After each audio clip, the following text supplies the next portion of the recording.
नहीं फूलते कुसुम मात्र राजाओं के उपवन में, अमितवार खिलते हुए पुर से दूर कुंज कानन में, समझे कौन रहस्य प्रकृति का बड़ा अनोखा हाल, समझे कौन रहस्य प्रकृति का बड़ा अनोखा हाल, गुदड़ी में रखती चुन चुन कर बड़े कीमती लाल, गुदड़ी में रखती चुन चुन कर बड़े कीमती लाल। जी हाँ प्यारे साथियों, स्वागत है आप सभी का आपके अपने प्यारे यूट्यूब चैनल लक्ष्य क्लासेज पर। प्यारे साथियों, जैसे आप लोगों का साथ मिल रहा है, आप लोगों का अपार स्नेह हमारी वीडियो को मिल रहा है, उम्मीद करूंगा आगे भी ऐसे ही मिलता रहेगा। इसी कड़ी में आप लोगों से गुजारिश करना चाहूँगा कि वीडियो को एक बार फिर से आप लोग शेयर कर दीजिए, ज़्यादा से ज़्यादा संख्या में आज की क्लास में उपस्थित होइए, क्योंकि आज ये जो आपकी सीरीज चल रही है, सीरीज का नाम है अचूक वार सीरीज। इसका सेट नंबर 7 में लेकर आज फिर आप लोगों के समक्ष उपस्थित हुआ हूं और आज बहुत ही आनंद आने वाला है। और चलते हैं इसी कड़ी में आगे। आपका पहला प्रश्न आता है भैया, पहले प्रश्न के स्थान पर आपका गृह कार्य आता है जो मैंने कल की क्लास में छोड़ के रखा था। पूछा गया है, विशेष प्रश्न की संज्ञा मैंने इसे दी है, राष्ट्रीय हिंदी दिवस किस तिथि को मनाया जाता है।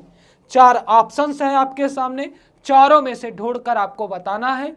आप लोग कुछ कमेंट भी किए थे और अच्छी बात है, आप लोगों के उत्तर भी थे। कुछ और विशेष बातें मैं यहाँ पे बताऊंगा। जैसे भैया यहाँ पे 10 जनवरी की बात की जाए तो 10 जनवरी को विश्व हिंदी दिवस मनाया जाता है। क्या मनाया जाता है? विश्व हिंदी दिवस। और यह दिवस, विश्व हिंदी दिवस 2006 से मनाया जा रहा है। कब से? 2006 से मनाया जा रहा है। फिर 14 सितंबर को राष्ट्रीय हिंदी दिवस मनाया जाता है, क्योंकि संविधान सभा द्वारा 14 सितंबर 1949 को हिंदी को राजभाषा के रूप में मान्यता दी गई थी और संविधान में इसको स्थान दिया गया था। इसलिए 14 सितंबर को राष्ट्रीय हिंदी दिवस मनाया जाता है। 21 फरवरी को अंतर्राष्ट्रीय मातृभाषा दिवस मनाया जाता है। क्या मनाया जाता है? अंतर्राष्ट्रीय मातृभाषा दिवस ये मनाया जाता है। और हाल ही के एग्जामों में ये प्रश्न खूब बन रहा है, 21 फरवरी वाला खूब पूछ रहा है। आगे देखिएगा, 26 जनवरी को गणतंत्र दिवस मनाया जाता है। क्या मनाया जाता है? गणतंत्र दिवस मनाया जाता है। 4 ऑप्शन रखे थे, चारों की चर्चा मैंने कर दी। आइए आगे बढ़ते हैं अगले प्रश्न पर और आज के प्रश्नों की शुरुआत करते हैं। तो चलिए एकदम एकाग्रचित होकर लगे रहिए साथ में, बिल्कुल हड़बड़ाहट वाली बात नहीं है। और वीडियो को एक बार फिर से शेयर कर दीजिए। पेट के एग्जाम से हूबहू मिलता जुलता हुआ प्रश्न मैं आपके सामने लेकर उपस्थित हुआ हूं। लिखा क्या गया है भैया, प्रश्न पर गौर कीजिएगा। यहाँ पे पहली लाइन में लिखा गया है, निम्नलिखित गद्यांश को पढ़कर, भैया ध्यान दीजिएगा, निम्नलिखित गद्यांश को पढ़कर पूछे गए प्रश्नों के उत्तर दीजिए। तो पूरा का पूरा गद्यांश आपको पढ़ना है, पढ़ने के बाद उत्तर भी आपको देना है। लिखा क्या गया है, हमारे बाल्यकाल, यहाँ पे लिखा गया भैया, हमारे बाल्यकाल के संस्कार ही जीवन का ध्येय निर्धारित करते हैं। ध्येय का आशय होता है उद्देश्य। फिर आगे लिखा गया, अतः यदि शैशव में हमारी संतान ऐसे व्यक्तियों की छाया में ज्ञान प्राप्त करेंगी जिनमें चरित्र तथा सिद्धांत की विशेषता नहीं है, जिनमें संस्कार जनित अनेक दोष हैं, तो फिर उनके चरित्र पर भी उसी की छाप पड़ेगी और भविष्य में उनके ध्येय भी उसी के अनुसार स्वार्थमय तथा अस्थिर होंगे।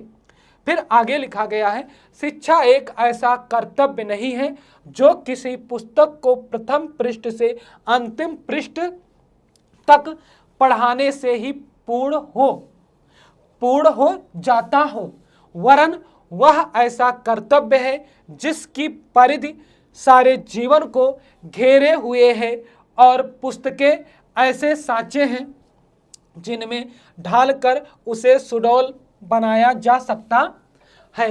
आत्मनिर्भरता का अर्थ है अपने ऊपर निर्भर रहना। फिर ध्यान दीजिएगा, जो व्यक्ति दूसरे के मुंह को नहीं ताकते, दूसरे के मुंह को नहीं ताकते, वे ही आत्मनिर्भर होते हैं।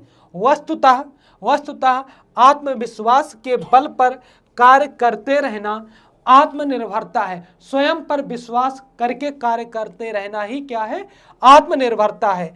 आत्मनिर्भरता का अर्थ है समाज, निज तथा राष्ट्र की आवश्यकताओं की पूर्ति करना। व्यक्ति, समाज तथा राष्ट्र में आत्मविश्वास की भावना आत्मनिर्भरता का प्रतीक है। फिर आगे लिखा गया है, स्वावलंबन जीवन की सफलता की पहली सीढ़ी है। स्वयं पर ही आश्रित होना सफलता की पहली क्या है भैया? सीढ़ी है। सफलता प्राप्त करने के लिए व्यक्ति को स्वावलंबी अवश्य होना चाहिए। स्वावलंबन व्यक्ति, समाज और राष्ट्र के जीवन में सर्वांगीण सफलता प्राप्ति का महामंत्र है। स्वावलंबन जीवन का अमूल्य आभूषण क्या है भैया? अमूल्य आभूषण है। वीरों तथा कर्मयोगियों का इष्ट देव है, सर्वांगीण उन्नति का आधार है। यहाँ तक ये बातें हुई, लेकिन इसके बाद भी स्लाइड में इसकी बातें लिखी गई हैं, क्योंकि ये पैराग्राफ आपका बड़ा है। ध्यान से सुनिएगा। फिर आगे लिखा क्या गया है? आगे लिखा गया है यहाँ पर, जब व्यक्ति स्वावलंबी होगा, उसमें आत्मनिर्भरता होगी, तो ऐसा कोई कार्य नहीं जिसे वह न कर सके। फिर आगे लिखा गया, स्वावलंबी मनुष्य के सामने कोई भी कार्य आ जाए, वह अपने दृढ़ विश्वास से, अपने आत्मबल से उसे अवश्य ही पूर्ण कर लेगा। ध्यान दीजिएगा यहाँ तक बातें। स्वावलंबी मनुष्य जीवन में कभी भी असफलता का मुख नहीं देखता। वह जीवन के हर क्षेत्र में निरंतर कामयाब होता जाता है। फिर आगे है, सफलता तो स्वावलंबी मनुष्य की दासी बनकर रहती है। जिस व्यक्ति का स्वयं अपने आप पर ही विश्वास नहीं, वह भला क्या कर पाएगा।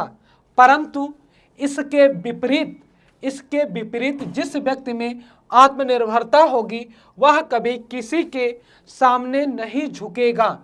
वह जो करेगा सोच समझकर धैर्य से करेगा। फिर आगे है, मनुष्य में सबसे बड़ी कमी स्वावलंबन का न होना है। सबसे बड़ा गुण भी मनुष्य की आत्मनिर्भरता ही है। अब देखिए भैया, इतनी बातें आप पढ़ चुके। अगर मैं बात करूं, ऐसे आगे जो प्रश्न आएंगे वो प्रश्न तो आएंगे ही, लेकिन एक मौखिक मैं चर्चा करना चाहूँगा, और आप लोगों से मैं चाहूँगा कि कमेंट में एक उत्तर दीजिए कि सारे पैराग्राफ से शीर्षक नहीं पूछे जाते, लेकिन तब भी पूछे जाए या ना पूछे जाए, तब भी हम हर पैराग्राफ का शीर्षक जानते हुए चलेंगे, क्योंकि यही तो सिखाना है, शीर्षक निकालना ही तो सिखाना है। अगर मैं शुरुआत से ये बात करूं, यहाँ पे देखो भैया, यहाँ पे बात क्या की गई? किसी व्यक्ति विशेष के बारे में बात की गई ना, और कहा क्या गया? हमारे बाल्यकाल के संस्कार ही जीवन का ध्येय निर्धारित करते हैं। यानी कि किसी व्यक्ति की जीवन की बात की गई और उसके जन्म से लेकर उसके पूरी जिंदगी माने मृत्यु तक की बातें की गई हैं। फिर उसके बाद यहाँ पे संस्कारों की बात की गई। किसकी बात की गई? संस्कारों की बात की गई। और एक शब्द कई बार आया, आत्मनिर्भरता और स्वावलंबन। आत्मनिर्भरता और स्वावलंबन। मैं कहता हूं ज्यादा किसी चीज पर फोकस ना करके अगर आप शब्द पकड़ लोगे, शब्द के अनुसार ही आप शीर्षक का निर्धारण आसानी से कर जाओगे। अगर यहाँ पे मैं बात करूं तो यहाँ पे हो जाएगा, अगर मैं शीर्षक बनाना चाहूं और इसका शीर्षक स्वावलंबन या आत्मनिर्भरता, दोनों में से कोई एक शीर्षक हो सकता है और आप आसानी से बना सकते हो। अगर अच्छे शीर्षक बनाने की बात करें तो ऑप्शन में अगर रखा जाए व्यक्ति की आत्मनिर्भरता या व्यक्ति का स्वावलंबन या व्यक्ति का स्वावलंबी होना, ये 4-5 प्रकार के शीर्षक बन सकते हैं और एग्जामिनर हर प्रकार के एक तो सही देगा, 3 इससे अलग देगा। तो ये जो मैंने 4-5 शीर्षक बताए, फिर से ध्यान दीजिएगा, यह बन सकता है आत्मनिर्भरता, सिर्फ आत्मनिर्भरता लिखा रहे या स्वावलंबन, या ये हो सकता है व्यक्ति की आत्मनिर्भरता या व्यक्ति का स्वावलंबन। ये 4 तरीके के शीर्षक आपके बन सकते हैं, बाकी अन्य कोई शीर्षक नहीं बनेगा, ध्यान दीजिएगा। चलिए आगे बढ़ते हैं, इससे संबंधित हम प्रश्नों की चर्चा करते हैं। भैया लिखा क्या गया है, पहला प्रश्न है और पहले प्रश्न को एकदम आसानी से पढ़िएगा, बिल्कुल जैसे जैसे क्लास आपकी बढ़ेगी और बेहतर क्लास आपको मिलती जाएगी। भैया लिखा क्या गया है, सर्वांगीण सफलता प्राप्ति का महामंत्र लेखक के अनुसार क्या है। पहले बात तो ये सर्वांगीण का अर्थ क्या होता है, सर्वांगीण का अर्थ होता है सब तरफ से, हर तरफ से, मतलब जितने भी संसाधन हो, जितने भी तरीके हो, हर तरीके से सफलता प्राप्ति का महामंत्र लेखक के अनुसार क्या है। 4 विकल्प आपके समक्ष दिए गए।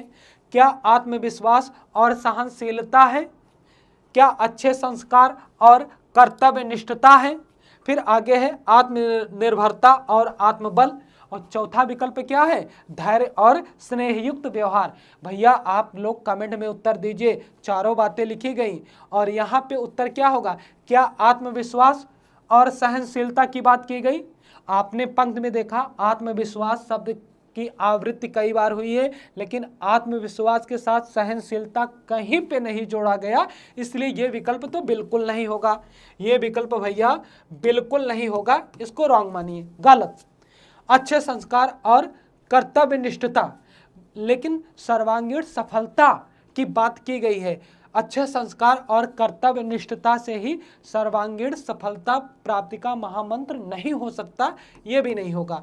आत्मनिर्भरता और आत्मबल, कवि ने कहा ही है कि आत्मनिर्भरता और आत्मबल से क्या होगा, सर्वांगीण सफलता प्राप्ति का महामंत्र, यही 2 बातें बनेंगी।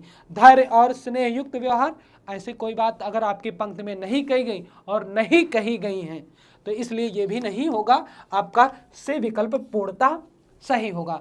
चले आगे बढ़े, एक भी गलती नहीं होनी चाहिए। कल आप लोग उपस्थित थे और थोड़ी सी विसंगति को देखा मैंने कि आप लोगों के उत्तर सही भी आ रहे थे, लेकिन बीच बीच में जब आप लोग लय छोड़ रहे थे तो आपके उत्तर गलत हो जा रहे थे। आज ये उम्मीद करूंगा ऐसी विसंगतियों को अपने घेरे में ना लीजिए, उसे छोड़िए, दूर करिए और सही उत्तर दीजिए। आपका अगला प्रश्न आ गया भैया, ये लिखा क्या गया है, लिखा है स्वार्थमय तथा अस्थिर शब्दों के विलोम रूप क्रमशः किस विकल्प में है। तो स्वार्थमय और अस्थिर दोनों शब्दों का विलोम बताना है। तो ये बताओ, क्या स्वार्थमय का विलोम निस्वार्थी होगा और अस्थिर का चंचल होगा। फिर ये बताओ, क्या अचल होगा या मतलबी होगा, निश्चल होगा या परार्थी होगा, निस्वार्थ होगा या गतिहीन होगा। तो यहाँ पे आपको सही उत्तर देना है भैया, सही उत्तर देना है। मैं आपको बता दूं, अगर स्वार्थमय का विलोम निस्वार्थ तो होगा, निस्वार्थ तो होगा, और डी विकल्प आपका पूर्णतः, डी विकल्प आपका पूर्णतः सही होगा। कैसे होगा ये ध्यान दीजिएगा, ये निस्वार्थ तो होगा, लेकिन अस्थिर के अगर उचित विलोम की बात करें, अस्थिर के उचित विलोम की बात करें तो अस्थिर का उचित विलोम स्थिर होता है। क्या होता है भैया, स्थिर होता है, लेकिन स्थिर ऑप्शन में नहीं है, इसलिए गतिहीन होगा और ये विकल्प आपका सही हो जाता है। गतिहीन के उचित विलोम की बात करें तो गतिशील होगा, लेकिन यहाँ पे पॉसिबिलिटी कैसे लगाएंगे जब ऑप्शन में वो चीज़ें हैं ये नहीं, उसे के अनुसार हमें लगाना होगा। जैसे यहाँ पे स्वार्थमय का अगर ए विकल्प देखूं, निस्वार्थी, ये अशुद्ध वर्तनी लिखा है, होगा ही नहीं, होगा नहीं। हाँ, अस्थिर, अस्थिर चंचल एक दूसरे के पर्याय बन जाते हैं, विलोम नहीं बनते। अब देखिएगा, अब स्वार्थमय का अचल कभी होगा ही नहीं, और अचल माने तो पर्वत होता है, क्या होता है, अचल माने पर्वत, और ला पे आ की मात्रा लगा दिए, अचला माने क्या हो गया भैया, पृथ्वी, है ना। मतलबी, मतलबी का, और ये अस्थिर का तो विलोम होगा ही नहीं, मतलबी किसका पर्यायवाची होगा, मतलबी हो जाएगा, स्वार्थी का पर्यायवाची। अब निश्चल, निश्चल, निश्चल स्वार्थमय से किसी भी प्रकार संबंधित है नहीं। परार्थी, दूसरों से मतलब रखने वाला, कभी नहीं होगा। तो निस्वार्थ और गतिहीन ही इसका सही उत्तर होगा। चले आगे, पूर्णता उत्तर से संतुष्ट हैं, आगे बढ़े। आप लोग कमेंट में बोलिएगा और जो बातें आप लोगों की होंगी वो आपको कमेंट में उत्तर मिलता रहेगा, बिल्कुल आप ना डरिए एकदम। चलिए आगे बढ़ते हैं। अगला प्रश्न आ गया आपका, लिखा क्या गया, देखो पैराग्राफ भले बड़े हैं लेकिन प्रश्न आपके बहुत ही सरल है, आप जल्दी से उत्तर दे सकते हो। सफलता, सफलता, कार्य और आत्मनिर्भरता शब्दों में क्या है भैया, यहाँ पे क्रमशः लिंग बताना है। लिंग, और लिंग किसका बोध कराते हैं, जाति का बोध कराते हैं। किसका बोध कराते हैं, जाति का बोध कराते हैं। हिंदी में कितने लिंग, कमेंट बॉक्स में बोलिएगा, उत्तर दीजिएगा भैया। पुल्लिंग और स्त्रीलिंग। ये बताओ सफलता लिखा गया है, कार्य लिखा गया आत्मनिर्भरता, ये बताओ सफलता कौन सा लिंग है। अब इसके साथ वाक्य बनाओ। अब अच्छी लगा लो, यहाँ सफलता मिलता है कि मिलती है, तो कहोगे सफलता मिला या मिली, तो सफलता तो हो गया स्त्रीलिंग, ठीक है, सफलता हो गया स्त्रीलिंग। अब कार्य, कार्य होती है कि होता है, क्रिया लगा के निर्धारण कर लो, होता है। और आत्मनिर्भरता पाई जाती है कि होती है, पाई जाती है। तो ये क्या हो जाएगा भैया, आपका सी वाला विकल्प सही होगा। सफलता स्त्रीलिंग, कार्य पुल्लिंग और आत्मनिर्भरता स्त्रीलिंग हो जाएगा। क्लियर है, सी वाला विकल्प आपका सही होगा। चलिए आगे चलते हैं। अगला प्रश्न आपका आ गया, पढ़िएगा और पढ़कर मेरे साथ उत्तर दीजिएगा। यहां पे लिखा गया, जीवन की सफलता की पहली सीढ़ी कौन सी है। अरे जीवन की सफलता की पहली सीढ़ी कौन सी है, अरे आपकी पंक्तियां में ही तो लिखा गया स्वावलंबी बनना। तो यानी कि स्वावलंबी या स्वावलंबन का ही पर्यायवाची होता है आत्मनिर्भर। स्व माने अपने, आलंबन माने आश्रित होना या अपने पे आधारित होना। आत्मनिर्भर, आत्म माने होता है अपने आप या अपना, निर्भर माने कि उसी पर आश्रित होना। तो ये आपका पहला ही तो विकल्प सही होगा, बाकी कुछ सोचना ही नहीं है।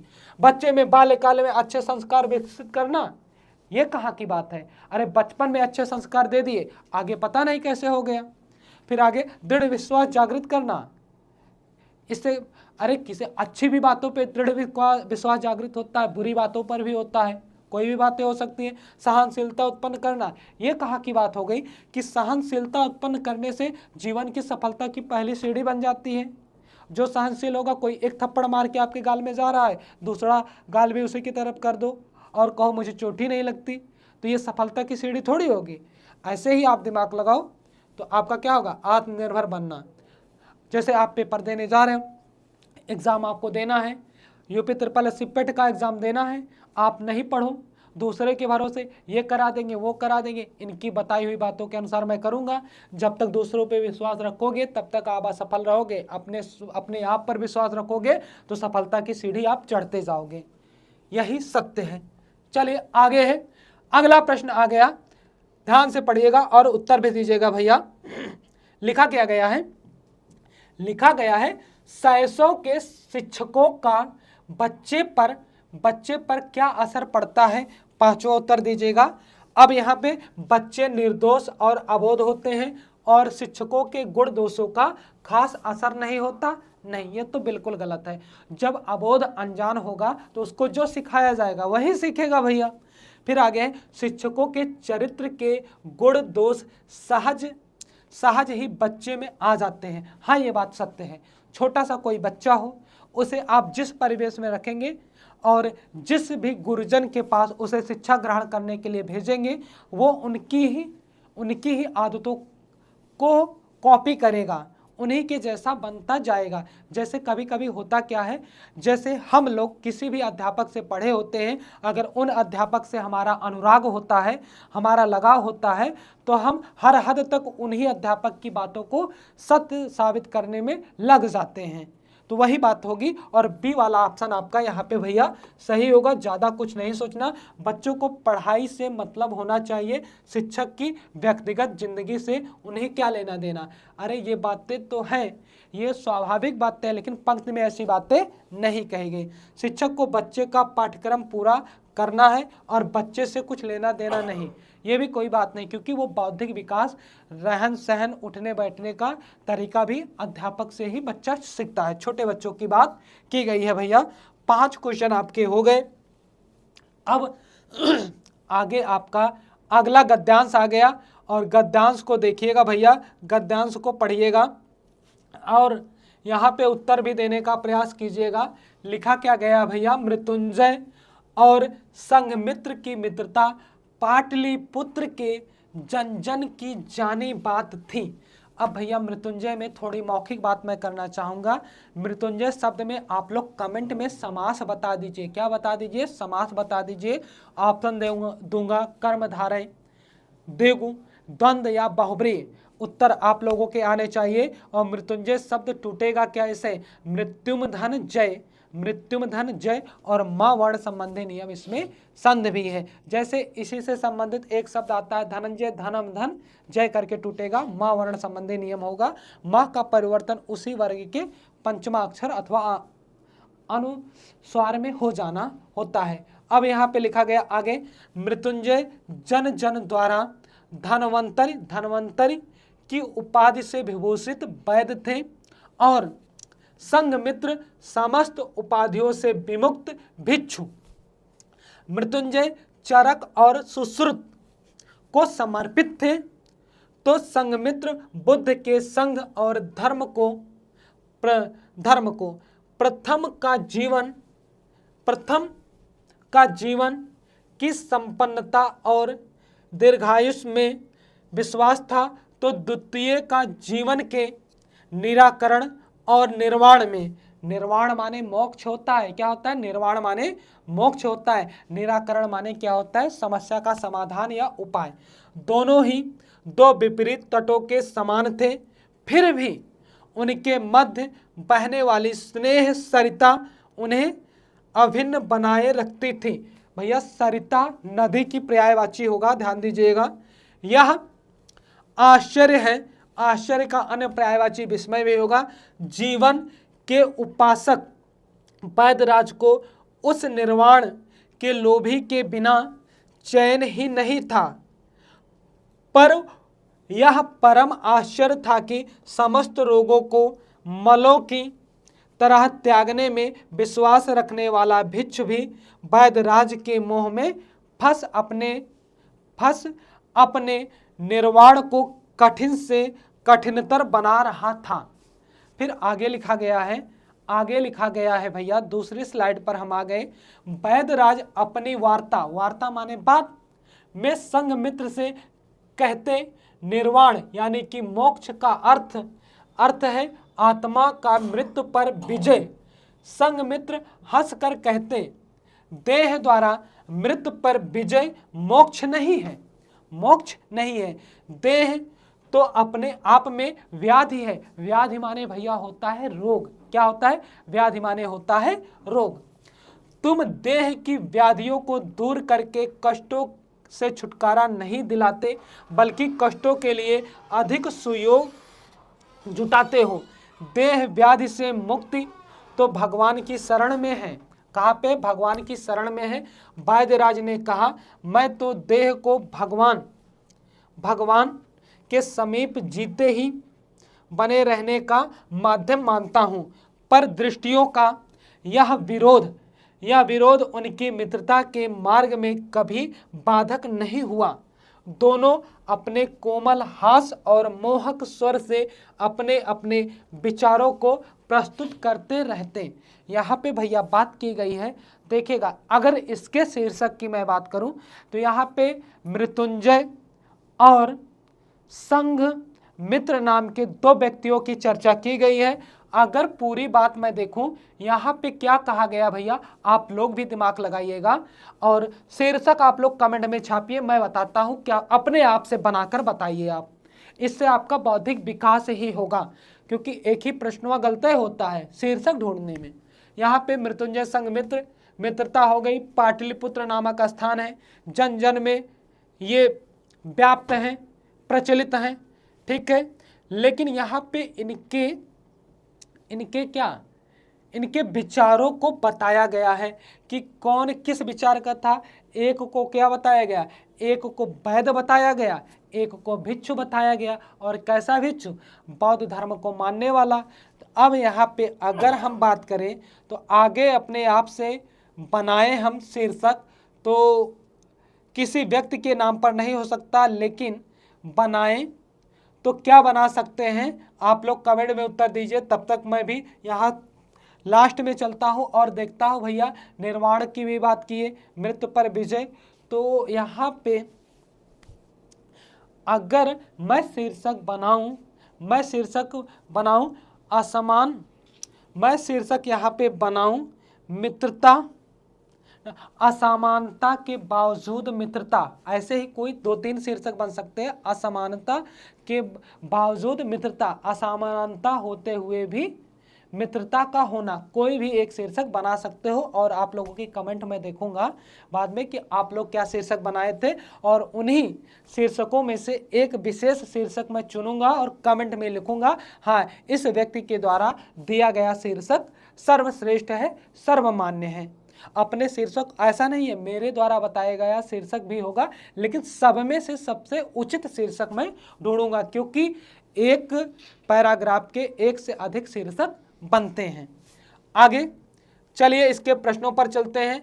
प्रश्न आ गया भैया, प्रश्न लिखा क्या गया है, प्रश्न पढ़िएगा।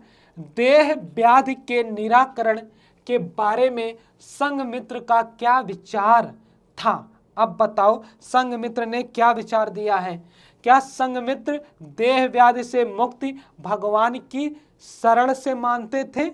अब भैया देखो, अगर 2 बातें आप पकड़े होंगे, एक तो वैदराज थे और एक भगवान में विश्वास करने वाले थे। तो मृत्युंजय और संघमित्र 2 ही है ये हैं। तो जो भगवान में विश्वास रखता होगा उसके अनुसार उसके तर्क सही होंगे, जो वैदराज थे जो कर्म में विश्वास रखते थे उसके अनुसार उनकी बातें सही होंगी। संघमित्र शरीर को व्याधि मुक्त मानते थे, ऐसी तो कोई बातें नहीं की गई।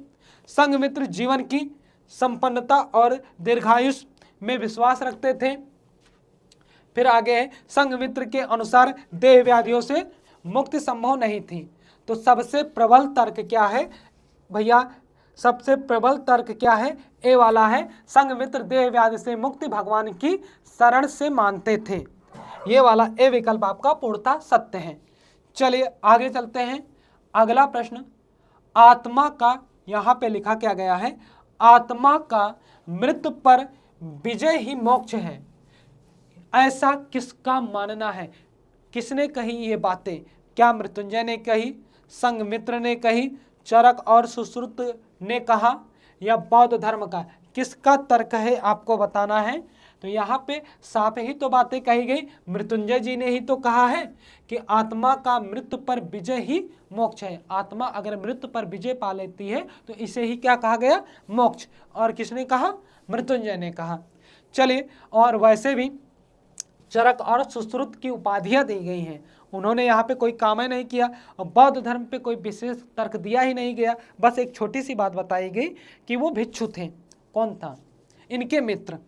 चलिए आगे, व्याधि और सुयोग शब्दों में क्रमशः प्रयुक्त उपसर्ग। भैया उपसर्ग किसे कहते हैं? ऐसे शब्दांश जो मूल शब्दों के आदि यानी कि आरंभ में लगकर उस शब्द के अर्थ को बदल दें, उनको उपसर्ग कहते हैं। और हिंदी में, संस्कृत में कितने उपसर्ग, कमेंट बॉक्स में बताइएगा। संस्कृत में कितने उपसर्ग? 22, 23, 24, 25, यह ऑप्शन है 22, 23, 24, 25, आप दीजिएगा उत्तर सही। तो व्याधि में भैया क्या होगा, बी और सु मिलेगा। यहाँ पे गौर कीजिएगा, क्योंकि बनेगा शब्द कैसे, यहाँ पे देखिएगा, थोड़ा ध्यान दीजिएगा आप लोग। और ध्यान क्या देंगे भैया, मैं शब्द क्या बनाऊंगा, वी धन आदि करूंगा। क्या करूंगा, वी धन आदि करूंगा। यहाँ पे छोटी ई मिल जाएगा, यहाँ पे बड़ा आ मिलेगा, छोटी ई बड़ा आ मिलकर क्या बन जाएगा, या बन जाएगा। फिर आगे यहाँ पे सुयोग, सु आपका क्या हो जाएगा, उपसर्ग हो जाएगा, योग यहाँ पे मूल शब्द हो जाएगा। सु माने अच्छा, योग माने जोड़। चलिए आगे चलते हैं अगले प्रश्न पर। और अगला प्रश्न आपका आ गया, ये 9वां प्रश्न लिखा गया है, पढ़िएगा, पढ़कर उत्तर दीजिएगा। पढ़कर जल्दबाजी बिल्कुल ना कीजिएगा, उत्तर आपके सही आने चाहिए। संघमित्र और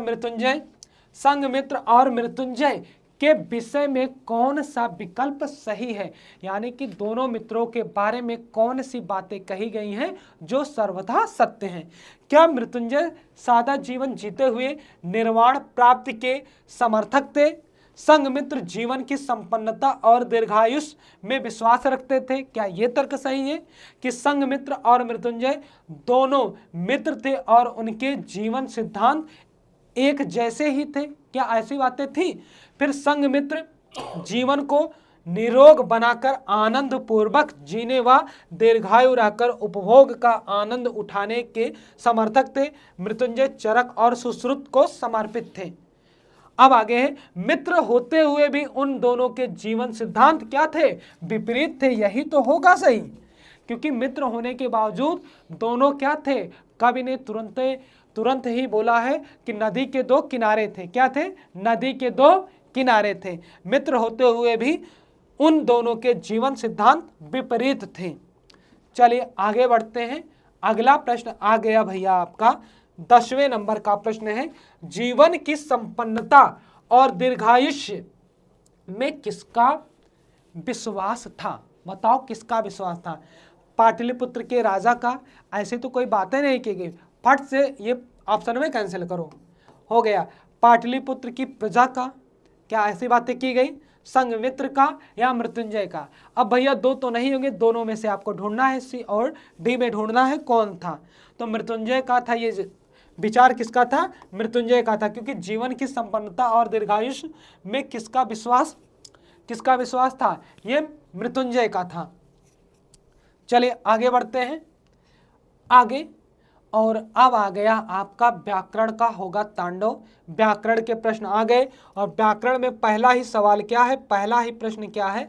लिखा गया है, निम्नलिखित स्त्रीलिंग शब्द है। निम्नलिखित में स्त्रीलिंग शब्द कौन सा होगा ये बताना। क्या किन्नर? अब वहाँ पे अलग दिमाग ना लगाना कि हिंदी के अलावा संस्कृत में जैसे नपुंसक लिंग कर देते हैं और जो ना स्त्री हो ना पुरुष हो उसको किन्नर कहते हैं, वो अलग बात है। यहाँ पे क्या होगा भैया? अहिंसा आपका स्त्रीलिंग शब्द होगा। अहिंसा आपका स्त्रीलिंग शब्द होगा। बाकी किन्नर, अत्रि और अपरिग्रह ये पुल्लिंग होंगे। तीनों के तीनों क्या होंगे? पुल्लिंग होंगे भैया। और एक बात और आपसे पूछूंगा, अगर किन्नरेश कहीं पे बोल दिया जाए, क्या बोल दिया जाए? किन्नरेश बोल दिया जाए, किसकी पर्यायवाची होंगी? आप कमेंट में बताइएगा किन्नरेश किसकी पर्यायवाची है। चलिए आगे बढ़ते हैं। अगला प्रश्न आ गया आपका 12वें नंबर का प्रश्न है।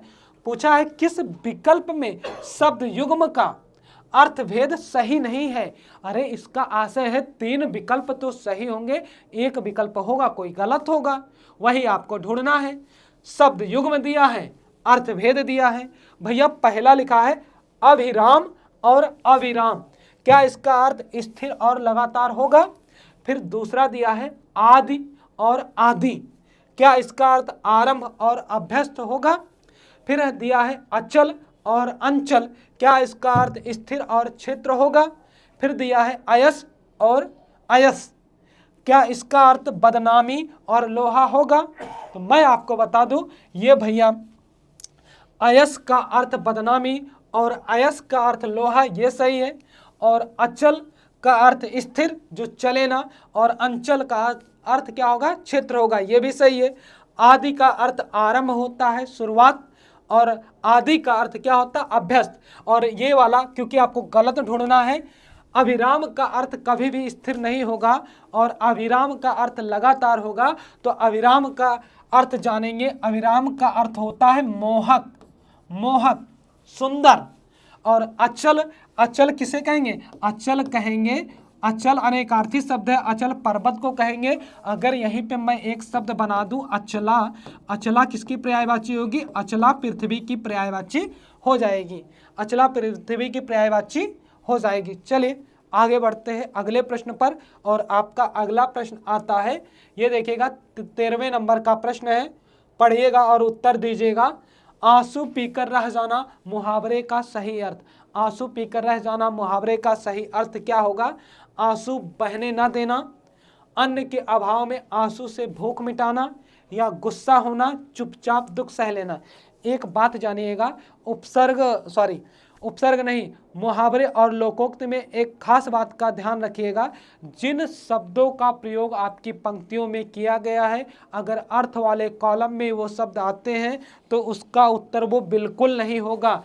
तो आपके दो ऑप्शन ऐसे कैंसिल हो जाते हैं, आंसू पीकर रह जाना, आंसू बहने ना देना, ये नहीं होगा, और अन्न के अभाव में आंसू से भूख मिटाना, ये भी नहीं होगा। आपको दो में सोचना है, गुस्सा होना या चुपचाप दुख सह लेना। तो आपका डी विकल्प भैया सही होगा, गुस्सा होना ये नहीं होगा। गुस्सा होने का अर्थ होता है लाल पीला होना, मुहावरा बन सकता है। गुस्सा होने के लिए क्या हो सकता है, आप कह सकते हो कि लाल पीला होना, लाल पीला होना, ये आपका बन जाएगा मुहावरा।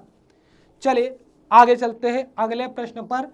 अगले प्रश्न पर ये 14 नंबर का प्रश्न है भैया, और 14 नंबर का प्रश्न है, निम्नलिखित वाक्यों में से शुद्ध वाक्य कौन सा है। थोड़ा दिमाग लगाइएगा और शुद्ध वाक्य पहचानिएगा, बताइएगा।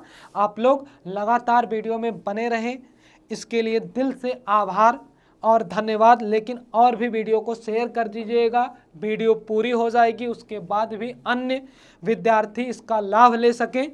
ये देखिएगा, उसको दुर्जन कहकर पुकारना अनुचित है। आपको सही, क्या ये सही है? कमेंट बॉक्स में उत्तर दीजिए। उसको घमंडी कहकर पुकारना जाती है। यहाँ अशोभनीय वातावरण उपस्थित है। फिर चौथा विकल्प है, यह ग्रंथ विद्वता से भरा है। अरे जिसमें अच्छी अच्छी बातें कही गई होंगी वो ग्रंथ क्या होगा, विद्वता से भरा होगा। अब यहाँ पे अगर बात की जाए सी वाले विकल्प को अगर मैं सही करूं, यहाँ अशोभनीय वातावरण, इसी को हटा दो, बस उपस्थित को हटा दो, वाक्य सही हो जाएगा। यहाँ अशोभनीय वातावरण है। फिर आगे अगर बोला जाए, उसको घमंडी कहकर पुकारना जाती है, उससे नहीं, उसको घमंडी, यहाँ पे इस बात को हटा दो, इसको हटा दो और जोड़ क्या दो, उसको घमंडी कहना, यहाँ पे एक शब्द जोड़ दो, कहना, क्या होगा, जाति है। जाति माने कि ज्यादा, ज्यादा हो रहा है। अब यहाँ पे उसको दुर्जन कहकर पुकारना अनुचित है, यहाँ पे भी इसको हटा दो, क्या हो जाएगा, उसको दुर्जन कहना अनुचित है। यहाँ पे भी कहना आप जोड़ दोगे, आपका वाक्य क्या हो जाएगा, सही हो जाएगा। ठीक है, आगे बढ़े अगले प्रश्न पर। 14 प्रश्न तो हो गए, अब आखिरी प्रश्न आएगा, और ये आ गया आपका साहित्य का प्रश्न। लिखा क्या गया है, और ये पंक्ति वाले अध्याय से प्रश्न है। साहित्य जनता की चित्तवृत्तियों का संचित प्रतिबिंब है, यह उक्त किसकी है। 4 विकल्प आपके समक्ष दिए गए हैं, आचार्य रामचंद्र शुक्ल, हजारी प्रसाद द्विवेदी, महावीर प्रसाद द्विवेदी और डॉक्टर नगेंद्र। और सबसे अच्छी बात तो यह है कि 4 के चारों विद्वानों ने हिंदी साहित्य के इतिहास पर काम किया है। ये पंक्ति बताना है आपको किस विद्वान की है।